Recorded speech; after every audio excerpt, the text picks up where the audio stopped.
¿Sabías que durante todo el siglo XX los médicos pensaban que las úlceras estaban causadas solamente por estrés? Sí, tú ibas al médico porque te dolía el estómago, suponían que era una úlcera y ya pensaban que era algo relacionado con el estrés, así que te decían que te relajaras, que durmieras bien y si eso, algún antiácido para rebajar los síntomas. Así que, como es algo obvio dentro de cualquier avance en la ciencia, dos australianos se centraron en investigar y en demostrar que las úlceras no simplemente estaban causadas por esto. En los años 80, un patólogo que le flipaba mirar cosas por el microscopio y un joven digestivo que era su residente se encargaron de encontrar algo que nadie esperaba que estuviera ahí. Y es que lo que descubrieron estos dos médicos no simplemente cambió el tratamiento de la úlcera, sino que revolucionó toda la medicina digestiva moderna. Así que en el vídeo de hoy vamos a hablar de ese bichito que vive en la zona más hostil de nuestro cuerpo, el estómago, y que les dio unos premios Nobel a estos investigadores por decir que nuestro estómago no es estéril.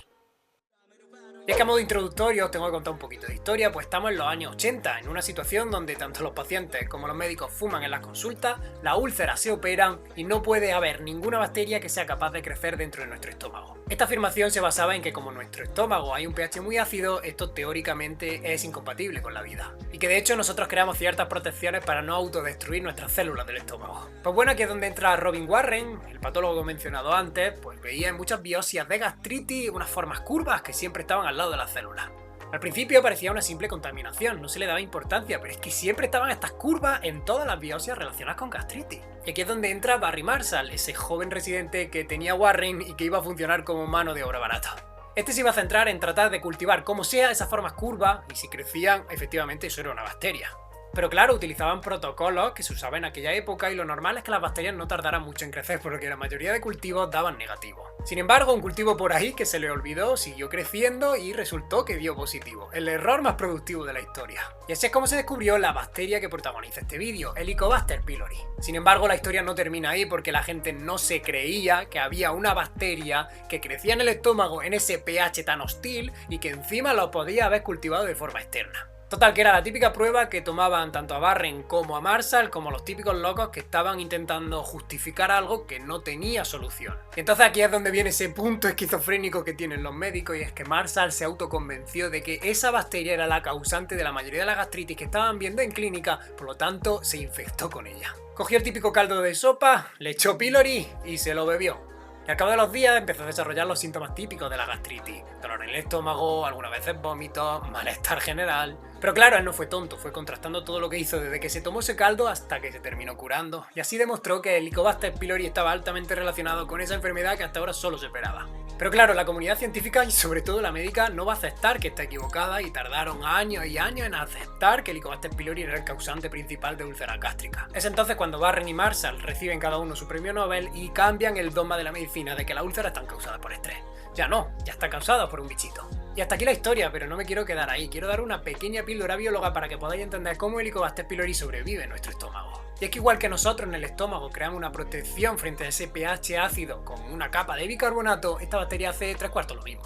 Tiene una enzima en concreto denominada ureasa que es capaz de transformar la urea de nuestros jugos gástricos en amoníaco y con eso se crea él su protección. Además tiene unos flagelos especializados para poder nadar dentro de nuestro moco protector, asentarse ahí, empezar a irritar y crear sus toxinas porque está en la gloria. Estas toxinas van a servir luego para el diagnóstico, por lo que es importante conocerlas. Una de las toxinas más conocidas es la que se utiliza en clínica, la caga, que se detecta en heces y el nombre es gracioso. Sin embargo, el hecho de tener esta bacteria no implica que vayas a tener síntomas. De hecho, y aquí va un dato revelador, la mitad de la población suele tener Helicobacter pylori en su estómago y ni se entera. De hecho, estas bacterias se suele coger en la infancia porque tiene una contaminación fecal-oral, es decir, comida contaminada o lo que sea que esté sucio que entra en nuestro aparato digestivo y se queda ahí. Es en el momento de inmunosupresión, como por ejemplo en una etapa de estrés, en una enfermedad que te inmunodeprime, como el VIH, que él ya pues, se encuentra tan cómodo que dice voy a empezar a crear toxina y ahí es donde se empieza a ver la sintomatología.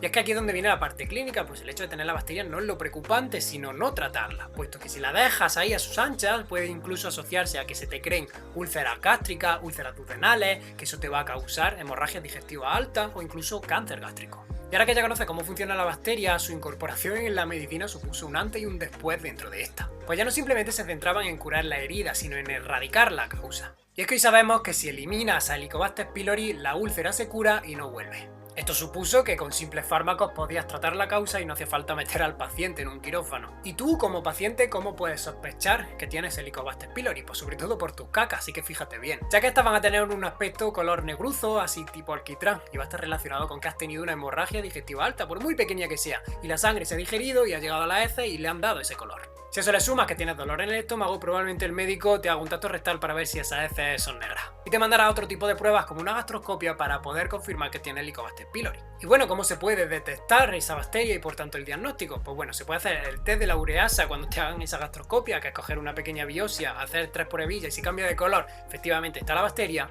Pero lo más fácil es pedir antígenos en las heces buscando ese caga que te he mencionado anteriormente. Si sale positivo, efectivamente tienes la bacteria y el tratamiento se centra principalmente en erradicarla. Y es que el tratamiento erradicador de Helicobacter pylori consta de 4 fármacos: metronidazol, omeprazol, claritromicina y amoxicilina. Y tiene la regla mnemotécnica de MoCA. También existe una segunda línea, pero que tampoco quiero entrar en tanto detalle porque este vídeo es más de divulgación que médico. Y con esto finalizo el vídeo. El caso de Helicobacter pylori es muy curioso porque te permite explicar cómo avanza la ciencia y cómo, a pesar de que tú hayas descubierto algo nuevo, no te lo van a aceptar así como así, y es el paso de los años lo que hace que al fin y al cabo te den la razón.